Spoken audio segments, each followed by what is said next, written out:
Cette semaine a été annoncée il y a 25 710 jours par le prophète messager. Puis Dieu a envoyé un prophète d'Éphésiens 4, le frère Joseph Branham, pour nous rappeler il y a 2022 jours que la prophétie du prophète messager William Marion Branham allait s'accomplir très bientôt. Il nous a dit que Dieu nous formait à rester chez nous et à avoir des cultes à la maison par bande dans le monde entier, afin que nous apprenions à survivre spirituellement durant ces temps où nos églises seraient fermées. Il n'y a rien de nouveau à propos des cultes à la maison. Le frère Branham a dit ceci à propos de l'église à la maison par bande, de Rahab à Jéricho. Ils ont eu l'église ce soir-là dans sa maison. Elle a utilisé sa maison comme église pour recevoir le message. Oh Dieu, ouvrons nos cœurs et recevons le message que Jésus est vivant ce soir. Il est ici parmi nous. Il est le même hier, aujourd'hui et éternellement. Ouvre ta maison et laisse entrer le messager, le Saint-Esprit, et qu'il t'identifie par sa propre présence, le signe qui est sur toi. Alors tu n'auras pas besoin de croire quelqu'un d'autre. Il est là pour parler lui-même. Il est la parole. C'est vrai, c'est le signe de Dieu pour s'identifier lui-même. Elle a utilisé sa maison pour les messagers. Ensuite, elle a fait entrer toute la ville, ceux qui croyaient, sous le même signe. C'est ainsi que l'Église devrait agir aujourd'hui. Faire entrer tous ceux qui croient sous le signe. Le frère Branham a aussi dit, les apôtres allaient de maison à maison, rompant le pain avec les gens, et des grands signes et prodiges se produisaient. Dieu dirige toujours son peuple par un prophète, un seul homme. Et aujourd'hui encore, Dieu nous a dirigés pour avoir des cultes à la maison par bande, parce que la Fédération des églises et les gouvernements fermeront nos bâtiments d'églises traditionnelles. La nourriture en réserve nous a été donnée pour nous soutenir durant cette période. La manière traditionnelle d'aller à l'église est en train de disparaître rapidement, mais Dieu continue à nourrir ses agneaux par le biais du 7e messager, William Marion Branham. Maintenant, les aigles se rassemblent, la lettre du Branham Tabernacle et du frère Joseph Branham. Cher sacerdoce royal, que tout le monde se morde le doigt, se serre la conscience et s'empoigne le cœur. Aujourd'hui, l'épouse de Jésus-Christ s'écrie, aujourd'hui, cette prophétie a été accomplie devant nos yeux. Je crois qu'un de ces jours, un de ces glorieux jours, quand cette confédération des Églises unies se rassemblera et que selon la prophétie, le nouveau pape issu des États-Unis sera installé là-bas, alors ils feront une image à la bête. La voix du prophète de Dieu a prononcé cela le 19 décembre 1954.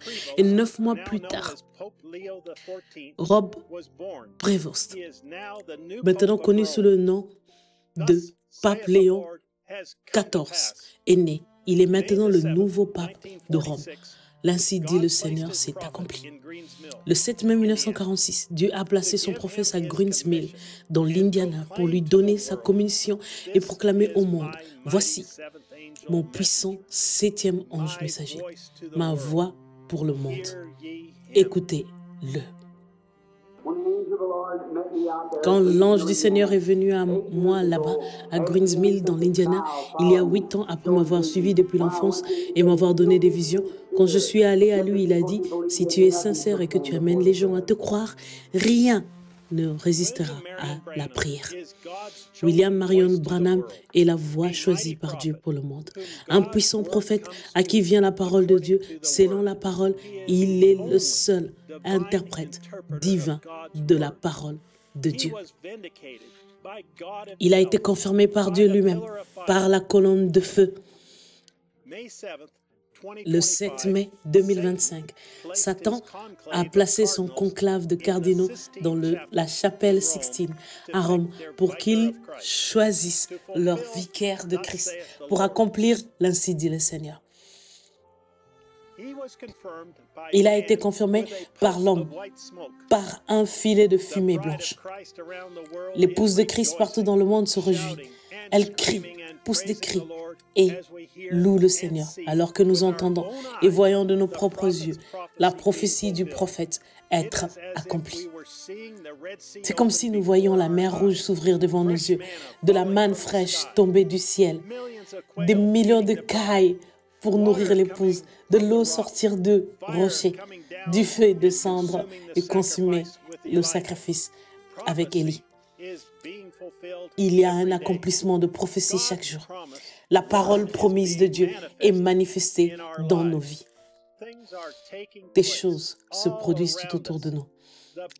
L'épouse s'est préparée en écoutant et en croyant la parole. Nous sommes la parole faite chair. Nous sommes véritablement arrivés. Le temps est proche. L'épouse se réjouit et s'unit partout dans le monde, comme jamais auparavant. Le prophète rassure l'épouse en nous disant que nous sommes le sacerdoce royal de Dieu, une nation sainte et un peuple acquis, appelé à sortir, élu, choisi et mis à part. Nous sommes maintenant des fils et des filles de Dieu, conduits par l'Esprit de Dieu, non pas par l'homme, mais par l'Esprit. Nous savons sans l'ombre d'un doute que nous sommes son épouse. Chaque jour, notre foi atteint de nouveaux sommets. Rien ne peut nous arrêter ou nous faire ralentir. Dieu l'a révélé et ancré dans notre cœur et dans notre âme. L'épouse a totalement reconnu qui nous sommes. Nous sommes dans notre pays promis spirituel, en pleine possession de tout. Nous avons une paix céleste, des bénédictions célestes, un esprit céleste. Tout nous appartient. Nous ne faisons que nous préparer pour ce qu'il a en réserve pour nous. La trompette du Seigneur sonnera et les morts en Christ ressusciteront premièrement. Ces corps célestes descendront. Ils revêtiront des corps terrestres glorifiés et ils seront changés en un instant, en un clin d'œil. Nous serons tous ensemble enlevés avec eux à la rencontre du Seigneur dans les airs.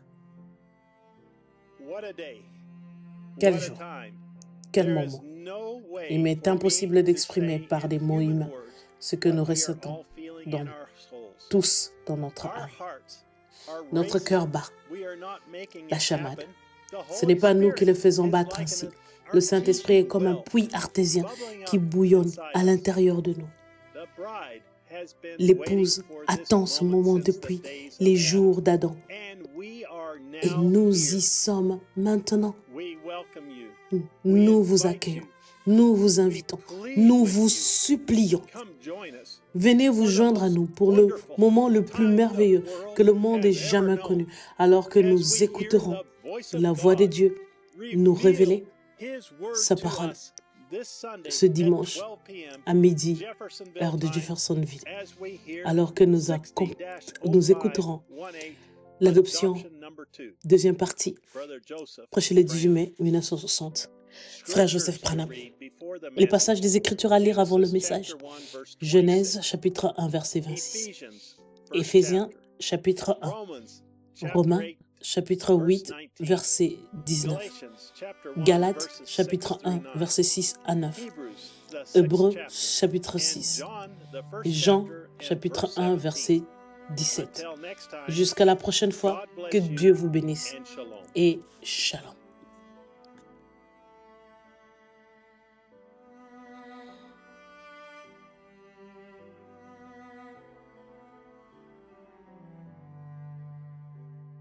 www.branhamtabernacle.org et dans d'autres langues www.svfellowship.info.